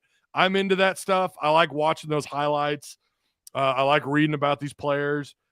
Just for that aspect of it, I am. I don't know what to make of how successful Arkansas is going to do in the portal. There are some interesting names. Okay. And we kind of hinted at several of them earlier. There are some interesting names, but we'll see what they do. Right. And, maybe I'm wrong about the Zach Atkins tight end. Maybe I'm wrong about him. He's going to come in. Maybe he is, right? I was excited about Andrew Armstrong, but I wasn't so sure what we'd get. And we got something pretty good out of him both years. He was productive. But yeah, I mean, for me personally, I'm looking forward to it. But how well do I think they do? And with the revenue sharing, to me, this feels like, again, with the revenue sharing being added into it, it's like another door just opened in this whole thing. Where does that lead us? I don't know. That'd be, Courtney or you could talk about that or chat. I don't know where it leads us. Hopefully, like the obviously wrong better door off. open, though. It feels like the wrong door open. It's like the back door open, and everybody can run out the back. Like it's like a restaurant, right? And it's like we and everybody's ordering their dish, right? And everybody's in the back just cooking and took off the apron and is running out the back. Like, who's there to make the meal? Yeah, I get it. I get the yeah, that's me. Hey, either of you, can y'all play? Can you help out the secondary in this bowl game? I think they're gonna need it. So I'm too fat. Courtney. Can any of you play corner? So no, we're not a secondary anymore. We're a thirdary right now. Okay, yeah. That's right. I'm too fat and old. I'll be 42 in July. I can't do it. I'm just saying I might listen. They may need some help. I might strap on some pads. We'll see what what's going on. There you go. Let me read this super chat really quick. I'm just like, oh yeah, sorry. I didn't. Last year we were ranked 14th in the SEC in the talent composite rankings. Given how many players we've lost, do y'all think we are? Do you think we are higher or lower or the same next season? I don't know. Well, that really depends. I mean, get back to us. I mean, it goes back to what I've been saying, a few times in this live. Is just like, get back to us. Once I figure out who that they're looking at in the portal, who that they can realistically get. I mean, the portal just opened. And so we're going to have a lot of news that comes out over this next week. We are. So we're going to have a lot of stuff that comes out. And once I kind of like, okay, here's who they're looking at. Here's who that they look good to get. I'll have a different answer for you, Heartbroken Hog. That's why I'm going to put some stuff in the Discord. I mean, again, you guys know that's where I put my stuff in there. You guys get that news sometimes before everybody else, Crushing it. But anyways, hey, Ty, I don't mean to leave you. I am getting close to my late shows here. So yeah. Unless I pull you guys on air with me, you guys might be in the Pig Trail Nation report tonight. That would be wild. Live with me. Oh man, we know you got to work. We appreciate you coming on, Courtney. Hey, I appreciate you guys as well. I always enjoy it. And again, like, I'm an open book. If you guys want to follow me, DM me, get in the Discord. I try and answer everybody, Ty. I do. I know. I really do. I don't want you to get burned out in there, Courtney. I'm trying not to. I really do enjoy being here. So seriously, thank you for having me on. Thanks for listening, guys. I appreciate every single one of you. So appreciate you, Courtney. Go crush it, girl. Thank you. Bye, guys. See ya. See you, Court. Yeah. It's going to be interesting to see how this all plays out.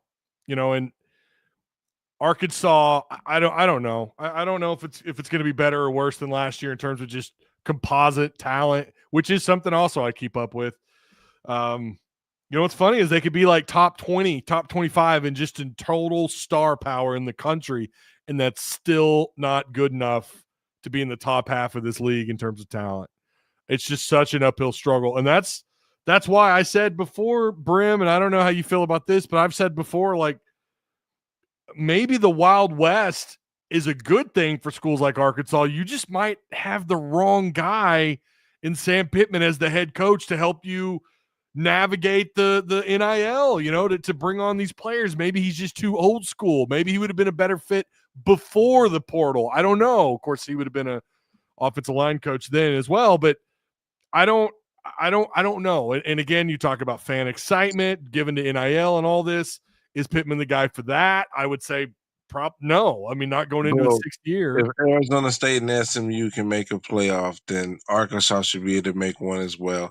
Exactly. So I don't want to hear we're lesser than. We're the redhead stepchild. We'll never win. Like, listen, we'll never win if we never take a chance on finding who we want and pinpointing it, or knowing what somebody's capable of and finding a way to keep that person or not keep that person based on, whatever their talent level is. Yeah. And unfortunately, we're seeing too many people that we feel like has a talent level that are saying bye-bye. And then the people we feel that don't have the talent level, they're staying high. They're staying.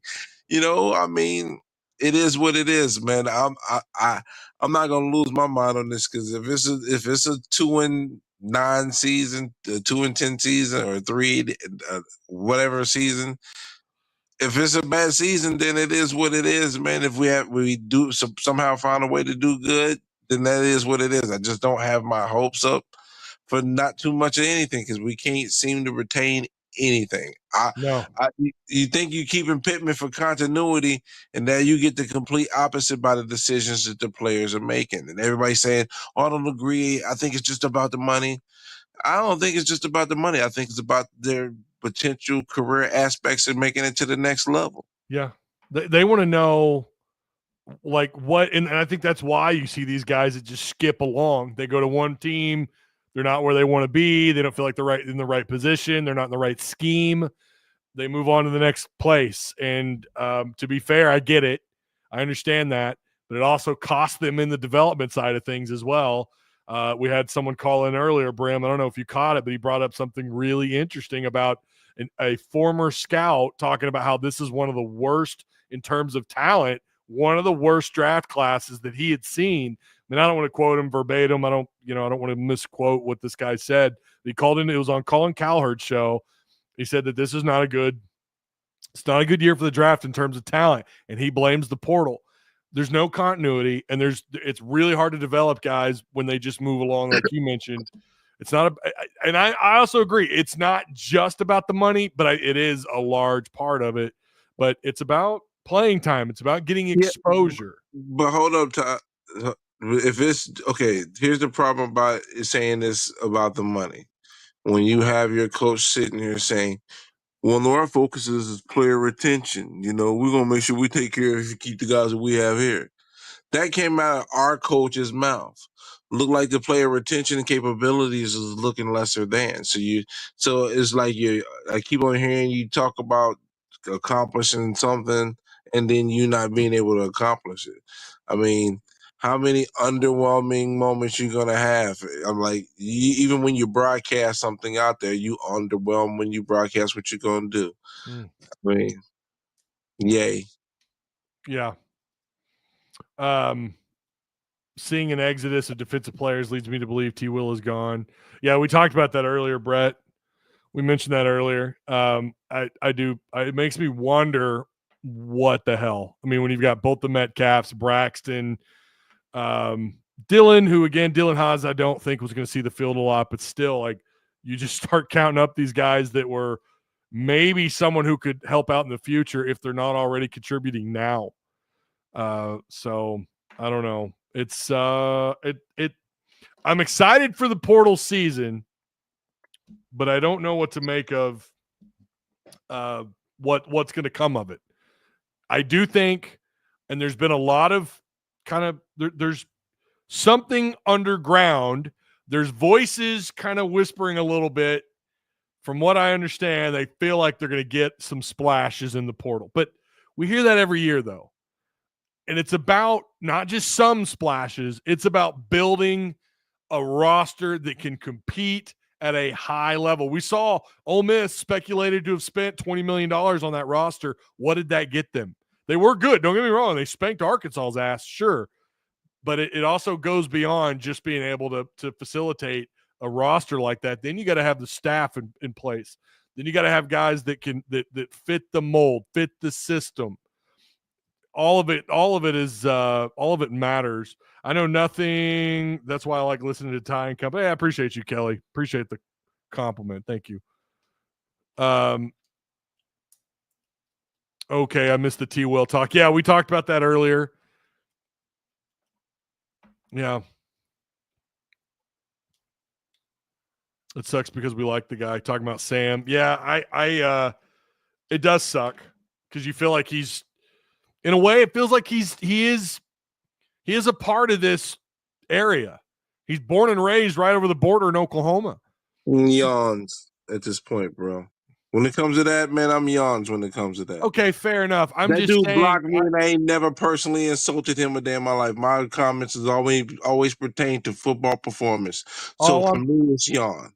Yeah, but Brim, the point that I'm making is that it was nice when Houston Nutt was winning here, and it does resonate with Hog fans when it's somebody who you feel like is also connected to the fan base in that way as well. He's not performing. I'm obviously not saying that he is. At the end of the day, if you're not performing, see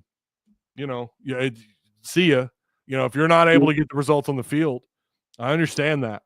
What I'm saying is you want a guy to, whatever, nice. If he's an asshole, if he's nice, whatever, I don't care. He could be Dan Campbell. He could be whatever. He could be Houston Nutt again. At the end of the day, it is about results, and he's not getting them. I agree with that. But that there's that added bonus. If he were to do well, it would be great because, again, it feels like one of our own. It feels like someone who's from the area. Now, I think he actually grew up an OU fan, if I'm not mistaken. But he also, he's I don't know, there's something about him and his connection to the U of A. I think in the back, well, we know this. He wants the U of A to be successful. He's just not doing it. And the question now is, he's lost the fans. We know that. And the question now is he losing the locker room? Again, they lost 30 guys last year. They're not there yet, but 21 or whatever it is on day one of the portal is not a good look. So the question leads to what's going on with Travis Williams. Is he leaving? And is Sam rubbing people the wrong way? How we handled the situation with the tight ends this year. Were his hands tied behind his back on that situation, right? There are certainly questions. It seems like every year we got some kind of drama going on, whether it's a strength conditioning coach or it's players, dressing a certain way to the games and showing off their money. And is that causing strife in the locker room? Is Sam doing what he needs to do to keep them together? That's all valid. We'll have overpaying coaches and players. Well, I mean, you're not wrong about that. They do that. I thought they gave Mike Anderson a ridiculous extension. Joe Cool says being not in as a AD, let him go get a coach. So he meant to say bring in Nutt as an athletic director. Yeah. Okay, okay. I give Hunter Yurachek a lot of flack, but this is where I feel like we're dummies to some degree. Are we forgetting last year? I think Hunter Yurachek would have probably let Sam Pittman go if the boosters, if the people who had the money had enough common sense to know that you don't want to handcuff your AD with limited options, aka Gus Malzahn. I'll be willing to pay the buyout for one guy that is not realistic. I mean, I got to be fair here. He gets his share of blame because the structure of the contract for Pittman, definitely not the university favorable, such and so forth. But last year, to say that at the end of the year when we felt like it was time to move on, he had an opportunity. And everybody who spoke on it spoke that the people who had money was not willing to let him just do whatever he needed to do to get another coach. And that's not on him. So we're in this mess collectively because I think we have a level of incompetence in every facet of the University of Arkansas. From the fan base, we got a level of incompetence. From coaching, we got a level of incompetence. Promotion-wise, we have a level of incompetence. Unfortunately, there's a certain level of incompetence in every facet of the program, which leads us to where we are now. So you're saying just put it on everyone? It's on everybody? I think at every aspect we have something that's just really fugazi going on. In every aspect of Arkansas, when it comes to our football side, we have something that just doesn't add up. It just doesn't equate to success.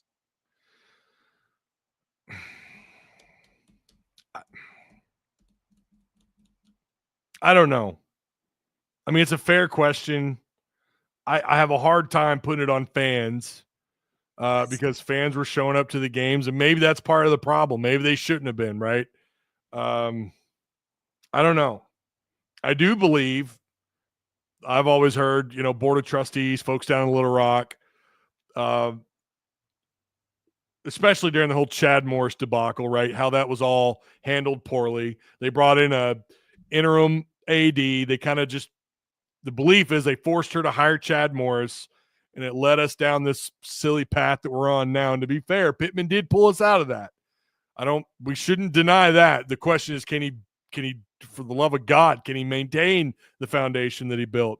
And I think he's going to struggle to do that next year unless he kills it in the portal. But there's certainly something that happened with that scenario. I think also, there's a lot of blame that's put on Jeff Long and how he handled Brett Bielema or going with John L. Just kind of goes on and on and on and on and on. It's like a vicious cycle. That's why I say it's a fair question. I just have a hard time putting it on fans because at the end of the day, The only power we have is really to buy the tickets and buy the merchandise. It's up to those with the power, with the money, with that kind of influence to then. And look, okay, wait, but let me stop you though. Look at Tennessee. Tennessee right now could have Shiano and be Garbo. But right now, today, where are they at? Where are they at, Ty? Where are they at? Tell me. Let me ask no, you. No, answer that before you can't answer a question with a question. You gotta answer the question first. Well, bro, yeah, they're better. But hold on. Do you know what they said to get him out of the picture? Is that where we want to sink to? We want to affiliate. What did they do? They affiliated him with Penn State and the whole shit that happened with Sandusky. They tried to connect him to that. No, I'm off that ship. I'm not about to do that with no evidence. That is shameful. Those fans did that. That's shameful. No, I'm good. They threw that man under the bus with false accusations, with zero evidence other than he coached there. You can make all the assumptions in the world that you want. Tennessee Twitter went freaking wild with that. I'm off that. I'm not doing that. Ty, no. I think you're absolutely right, but here's the sad thing. It worked out. All of us nice guys is trying to do the right thing. We're gonna be doo-doo and trash while the people who say we ain't cheating, we ain't trying, they gonna end up winning every time. So we're gonna be nice guys and boo-boo. Well, we did the nice thing. We did I don't know, some would argue it wasn't the right thing, but what they did with Petrino, I don't know that many other schools would have fired him, even with the $20,000 that he gave to Jessica Durrell. Even though with all that stuff that went on inside the program and him lying to his boss, I don't know that there are schools that would have done that. And I'm not saying that I agree with how it was handled or disagree. I'm only stating I think is the truth. I think there are a lot of schools that unless they were forced, unless they had some sort of outside push, they wouldn't have fired Petrino. And whatever you think would have happened after, let's say you kept him on, I've been told, well, they would have been garbage anyway in 2012, which is crazy to me considering that roster. No, they wouldn't have been. They wouldn't have been garbage. They would have been great. I think that would have been a really good I don't know if team. they would have been great, but they wouldn't have been garbage. I think they're at least winning 10 the next year. Absolutely. 9, Bro. 10 was a possibility, but I'd say 9. You give 9, no doubt. Anyways, it's all speculation. Anyways, I when those fans went that far, that was just to me. Yeah, nice guys finish last, fine, but I'm not about to throw a man under the bus with no connections to that stuff with Sandusky outside of him coaching there. Unless you have evidence. Now, we got some connections with something bad though. Who? We got some connections for horrible stuff here. Oh yeah, U of A's not without their faults. Yeah, you're not wrong. But the way the fans handled that, Tennessee fans, I don't know that any Arkansas fan would want to. I would hope they wouldn't want to go that far.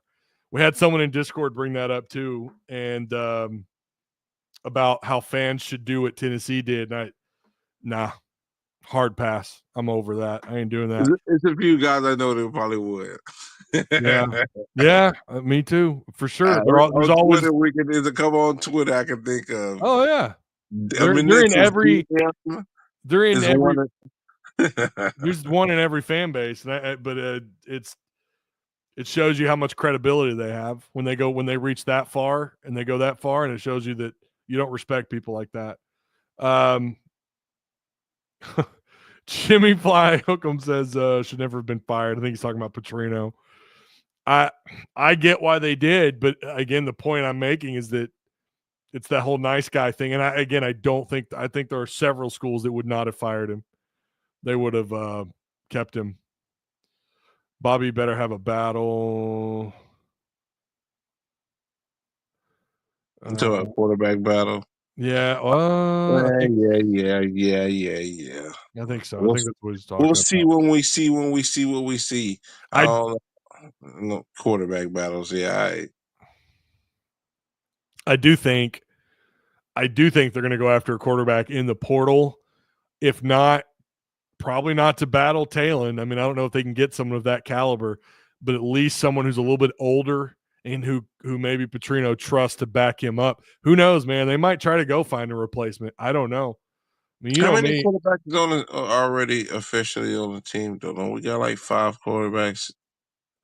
So 1, 2, the two freshmen. Blake Boda is 3. Yeah, Jackson 4, and then Green is 5. Yeah. Yep. Over morals, screw that. We was winning. Morals, what are they in college athletics today, right? I mean, you had a coach who, of course, you had the Rick Pitino stuff at Louisville, but they had to fire him as well. Anyways, I would have suspended him half the season. I don't know what the right course was, but that's still to me one of the biggest shocks. And that goes back to what you were saying a minute ago, Brim. It almost feels like maybe it's not wrong decision making. Maybe there's something to that whole Indian burial ground thing in Fayetteville. I don't know. I'm kind of grasping at straws now to make it all make sense, but it just seems like Arkansas is a cursed program. But to be fair, they are not the only team dealing with the portal the way it is. Remember, Kentucky just came off a suckety suck season, and they are getting hit hard in the portal. And they expected to win 8 games this year, I think was their expectations, and they obviously fell well short of that. It could So always they be getting worse. smacked like they should. They getting smacked like they should. We getting smacked like we should. But the thing is, we feel like there's some parts of it this could have been avoided, though. Yeah, Certain I agree. decisions. I agree. Kentucky just sucked. You know what I Yeah. mean? Yeah, I'm kind of wondering how long Stoops is going to hang out there.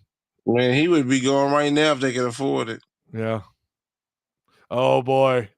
Ty, it all started December 6th, 1969. That's the shootout, isn't it? Wasn't that the was that the Arkansas-Texas shootout? Was that December 6th? I know it was in 69. I want to know if I'm right about this. Gary is saying that it all started. Pretty sure that's the shootout. Gary, tell me if I'm right or wrong. Brim, appreciate you calling in, man.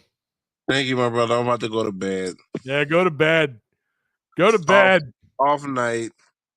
I'm sleeping on the football team right now, so y'all wake me up. Listen, again, respect my decision. I'm Portal Brim. You're in the portal. All right. Take it easy, man. You too, champ. I'm waiting on whether or not that's the right answer. I'm pretty sure. I know it was in 1969. I just didn't know it was December 6th. Ah, there it is. Yeah, you're right, Ty. Texas 15. So for some reason I thought that game was played. I thought it was the end. I thought it was before Thanksgiving. Yeah, but President showed up for that. It was such a big deal. That's back when Arkansas and Texas, when that was a legit rivalry, no matter what some Texas fans say, no matter what John Hawes says in Discord, there was a time when both these schools hated each other, and that was then.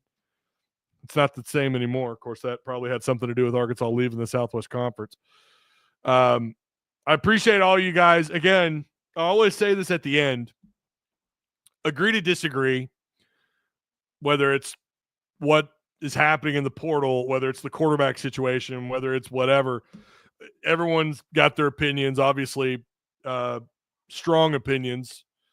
Obviously, I've got pretty strong opinions about how Tennessee, that's still, to me, is such an embarrassment.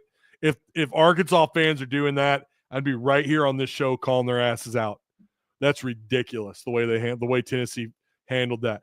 Yeah, you're going to always have a couple, and they do exist now. They do exist, but if Arkansas, the way Tennessee fans rallied around that nonsense, no, man, they can keep that. I'm glad Arkansas beat them this year in football. Every time they've beaten them since that happened, it puts a smile on my face. I thought that was a disgrace. Tricky Dick Nixon showed up, yeah. The bottom fell out. The fix was in. There it is, Gary. All right. Yeah, opinion did go off last night. I saw that for Arkansas State. Arkansas State upsetting Memphis. There you go. Sam's not going anywhere without $12 million. Yeah. Okay. Again, like, share, subscribe if you're new here. Shout out to Courtney for coming on. She's great. Yeah, I'm sure we'll have her on again here in the near future.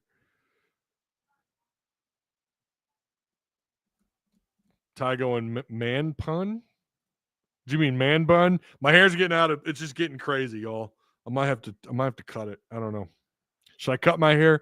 Maybe if Arkansas wins, I'll cut my hair. If they win this bowl game, if they could beat Michigan and then also win their bowl game, I'll cut my hair. Appreciate you, Joel. Thank you so much. Again, shout out to Direct Service Overhead, the Garage Door Company. Same day services, quality parts, affordable outcomes, better than best results. Travis Ford, who's also responsible for this kick-ass thumbnail, by the way. The when you clicked on this show, that thumbnail, was that not dope? Travis is the man. We got to do SEC Unleashed tonight on live. So I'll be doing that. I'm sure we'll be live on Twitter as well. That's in like 20 or 30 minutes if we're doing this. I don't know if we are.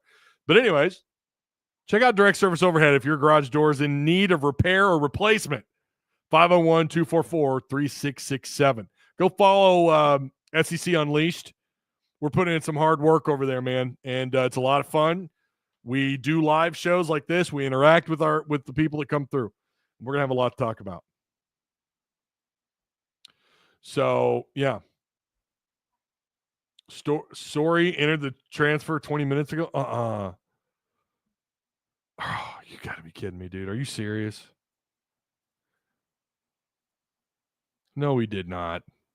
Tell me you're lying.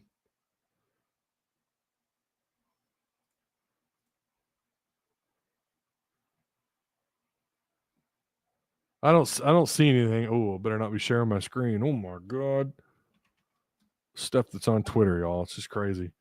I don't see anything about him in the portal. Don't do that to me. Y'all, he's someone you got to keep.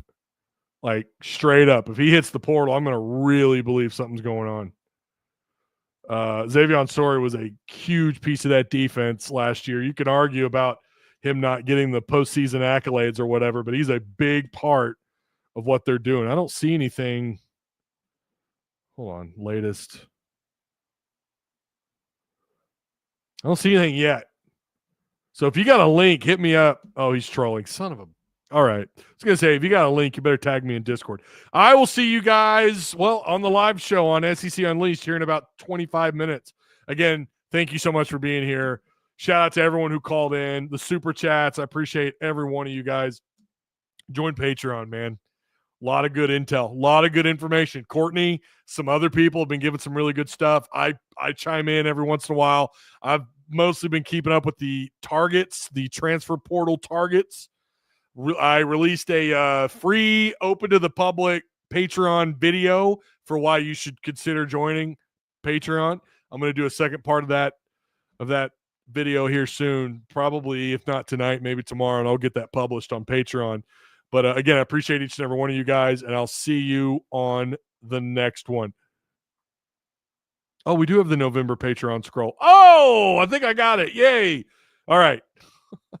I'll see you guys on later on this week. I'll see you tomorrow night, post-game. Don't forget, be here. Best post-game show around for the state of Arkansas. This is it, baby.